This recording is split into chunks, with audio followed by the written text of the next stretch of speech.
कुरान पाक शरीफ कलाम में मेरा पुख्ता ईमान है वो नाज़िल नबी करीम सल्लल्लाहु अलैहि वसल्लम थे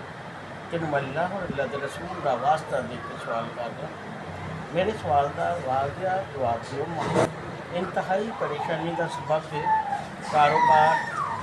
जो भी इन्हों के मसले मसाइल ने जिस वजह जो भी प्रॉब्लम ने रुकावट वगैरह ने कुदरती परेशानियाँ ने कारोबार की बंदिश वगैरह परेशानियाँ अल्लाह की तरफों ने इन्हों के कारोबार दियाँ परेशानियाँ तकलीफा रुकावट बंदिशां ज़हनी टेंशन कारोबार दियाँ बंदिशां कुदरती ने अल्लाह की तरफों परेशानी है अपनी लापरवाही अपनी कोई कुताही है कोई साया कोई असीब है इन्हों को कोई गलती या कोई कोताही हुई है कोई नज़रे बद है स्पैशली किसी ने कोई जादू या कोई बंदिश या कोई रुकावट करवाई है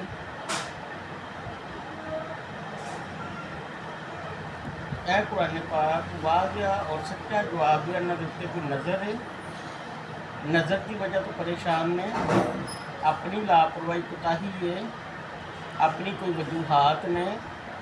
स्पैशली जादू या कोई बंदिश या कोई रुकावट करवाई है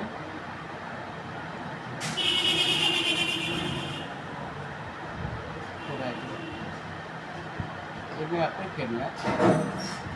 ये ना मेरे रोकन तो रुकना है ना साढ़े रोकन दे ठीक है बहुत केयर का हो गया बहुत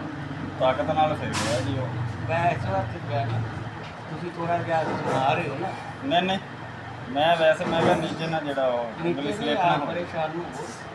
जिंदी किताब है वो फाजल पूरी कर दी बेशक मैं कुरान पाक वाज़िया और सच्चा जवाब जो इन्हों की परेशानी कुदरती है देखो हिलिया भी नहीं हाँ जी हवाई चीज़ है साया है असीब है कोई गलती है कोई कोताही है कोई जादू की वजह तो परेशानी है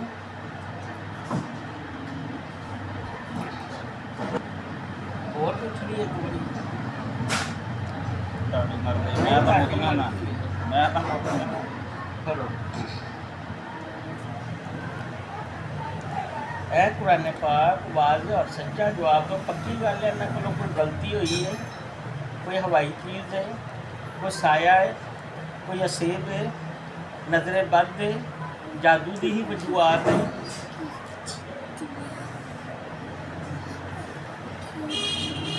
जादू खत्म करने वास्ते सूरत यासीन के नक्श दिते जान ठीक हो जाएंगे सूरत फातह के नक्श दिते जान ठीक हो जाएंगे सूरत मुजम्मल के नक्श दिते जान ठीक हो जाएंगे नादे अली के नक्श दिते जान ठीक हो जाएंगे नादे अली के नक्श दिते जान ठीक हो जाएंगे खासी नक्श दिते जान ठीक हो जाएंगे छोटे बड़े नक्श दिते जान ठीक हो जाएंगे सादा खास नक्श दिते जान ठीक हो जाएंगे सूरत कोसर और आबी नक्श मिला के दिते जान ठीक हो जाएंगे सूरत कोसर और आबी नक्श क्या इन्हों के नाल इन्हों का निज़ाम दुरुस्त हो जाएगा क्या तमाम परेशानियां अपनी वजूहात ने तमाम परेशानियां जादू की ही वजूहात ने और कोई सवाल है तो दसो जी मैं मुकना उतने तो हो ही जाना तुम होना मैनू मेरी उंगल फड़िया करो असल क्योंकि इन्हें रुकना तब जे कोई नौसरबाजी होएगी कोई फ्रॉड करांगे मैं देखो तुसीं यकीन जोर करो लाया इन्नी थोड़ा फोर्स कोशिश की ना हाँ जी मैं जरा थोड़ा जिहा कोशिश की है डखन की हाँ जी लेकिन नहीं वो माशाल्लाह ताकत ही इन्नी सी कि वो मेरे काबू तो बाद जोर थोड़ा जिहा फोर्स लगाने तो बावजूद भी जरा नहीं रुकिया क्योंकि जोर उधर आ रहा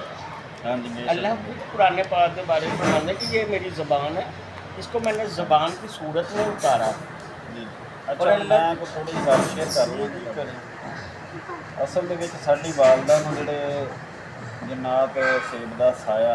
ਸਾਡੇ ਦੇਖਣ ਦੇ ਵਿੱਚ ਤਾਂ ਅਸੀਂ ਤਾਂ ਅੱਜ ਤੱਕ ਉਹੀ ਜਿਹੜੇ ਲੈ ਕੇ ਬੈਠੇ ਰਹੇ ਕਿ ਜਨਾਤ ਸੇਬ ਦਾ ਸਾਇਆ ਤੇ ਕਾਫੀ ਜਗ੍ਹਾ ਤੋਂ ਅਸੀਂ ਇਲਾਜ ਕਰਵਾਇਆ। ਹੁਣ ਤਾਂ ਮਤਲਬ ਕਿ ਅਸੀਂ ਉਹ ਇੰਨੇ ਉਹਨਾਂ ਦੇ ਵਿੱਚ ਰਚਨੇ 'ਚ ਗਏ ਹਾਂ, ਹੁਣ ਤਾਂ ਅਸੀਂ ਕਦੇ ਉਹਨਾਂ ਨੂੰ ਛੇੜਿਆ ਵੀ ਨਹੀਂ। ਤੇ ਬਸ ਕੋਈ ਵੀ ਅੱਲਾ ਦੀ ਕਲਾਮ ਪੜ੍ਹ ਕੇ ਅਸੀਂ ਫੂਕ ਮਾਰਦੇ ਤੇ ਚਲੇ ਜਾਂਦੇ। ਪਰ ਹਾਲ ਹੁਣ ਉਹ ਥੱਪ ਨਹੀਂ ਪਾਉਂਦੇ ਜਿਸ ਤਰ੍ਹਾਂ ਪਹਿਲੇ ਪਾਉਂਦੇ ਸੀ। ਤੇ ਮੈਂ ਇਸ ਚੀਜ਼ ਤੋਂ ਅਸੀਂ ਉਹ ਜਨਾਤ ਸੇਖ ਦਾ ਇਲਾਜ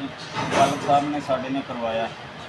ਲੇਕਿਨ ਮੇਰਾ ਜਿਹੜਾ ਉਹ ਜ਼ਹਿਨ ਨਹੀਂ ਸੀ ਇਸ ਚੀਜ਼ 'ਤੇ ਮੁਤਮਿਨ ਹੈਗਾ ਕਿ ਇੰਨੀ ਕੋਈ ਵੀ ਚੀਜ਼ ਉਹ ਆਪਣੇ ਆਪ ਨੂੰ ਗੰਦੀਲੀਆਂ ਦੱਸਦੀਆਂ ਤੇ ਚੂੜੀਆਂ ਦੱਸਦੀਆਂ ਕਿ ਚੂੜੀਆਂ ਤੇ ਗੰਦੀਲੀਆਂ, ਲੇਕਿਨ ਉਹ ਮੈਂ ਇਹ ਕਹਿੰਦਾ ਸੀਗਾ ਕਿ ਅਸੀਂ ਸੂਰਤ ਬੱਕਰਾ ਵੀ ਪ੍ਰੋਪਰ ਚਲਾਉਂਦੇ ਰਹੇ ਹਾਂ ਜਾਂ ਕਹਾਰੂ ਦਾ ਮੈਂ ਜ਼ਿਕਰ ਵੀ ਕਰਦਾ ਰਹੇ ਹਾਂ, 1.25 ਲੱਖ ਵੀ ਕੀਤਾ, ਲੇਕਿਨ ਫਿਰ ਵੀ ਉਹ ਜਿਹੜਾ ਹਟਦੀਆਂ ਨਹੀਂ ਸੀ। ਮੈਂ ਉਹ ਕਹਿੰਦਾ ਸੀਗਾ ਕਿ ਮਾਲਾਧਾਰੀ ਐਸੀਆਂ ਹੋ ਗਈਆਂ ਕਿ ਜਿਹੜੀਆਂ ਅੱਜ ਤੱਕ ਇੱਕ ਰੋਟੀ ਨਹੀਂ ਰਹੀ। ਤੇ ਫਿਰ ਤੁਹਾਡਾ ਜਿਹੜਾ ਉਹ ਅਸੀਂ ਟਿਕਟੋਕ 'ਤੇ ਚੈਨਲ ਦੇਖਿਆ ਤੇ ਤਕਰੀਬਨ 3-4 ਮਹੀਨੇ ਮੇਰੀ ਇਹੀ ਕੋਸ਼ਿਸ਼ ਸੀਗੀ ਕਿ ਮੈਂ ਸਾਹਿਬ ਨੂੰ ਨਾ ਕੋਈ ਜਾਵਾਂ। ਇਹਨਾਂ ਤੋਂ ਬਿਹਤਰ ਜਿਹੜਾ ਮੇਰਾ ਇਸ ਮਸਲੇ ਦਾ ਹੱਲ ਨਾ ਤਾਂ ਕੋਈ ਕੱਢ ਸਕਦਾ ਤੇ ਨਾ ਮੈਂ ਇਹਨੂੰ ਕੋਈ ਮੁਤਮਿਨ ਕਰ ਸਕਦਾ। ਠੀਕ ਹੈ ਜੀ। ਤੇ ਉਹ ਹੁਣ ਤੁਸੀਂ ਜਦੋਂ